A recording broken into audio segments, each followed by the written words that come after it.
দণ্ড বা শাস্তি কি?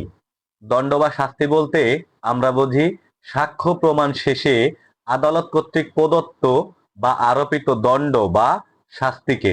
দণ্ডবিধি আইনের 53 ধারা মোতাবেক অপরাধীগণকে যে যে দণ্ড প্রদান করা যায় সেগুলো হচ্ছে: প্রথমত মৃত্যুদণ্ড, দ্বিতীয়ত যাবজ্জীবন কারাদণ্ড, তৃতীয়ত দ্বীপান্তর, বর্তমানে এটা বিলুপ্ত অর্থাৎ এটা নেই, চতুর্থ কারাবাস, এটা হতে পারে সশ্রম কিংবা বিনাশ্রম, এই দুই প্রকার, পঞ্চমত সম্পত্তি বাজেয়াপ্তকরণ অর্থাৎ তার যে সম্পত্তি থাকবে, যাকে দণ্ড দেয়া হবে বা শাস্তি দেয়া হবে তার যে সম্পত্তি থাকবে সেগুলো রাষ্ট্রীয় কোষাগারে নিয়ে যাওয়া হবে, ষষ্ঠত অর্থদণ্ড বা জরিমানা অর্থাৎ সে যে জেল থাকবে তার পাশাপাশি তার কিছু টাকা জরিমানা হতে পারে, সেটা যে কোনো অংশের হতে পারে, তার অন্যায় এবং আইনের যে ধারা আছে সেই ধারার বলশ্রুতিতে এটা হবে।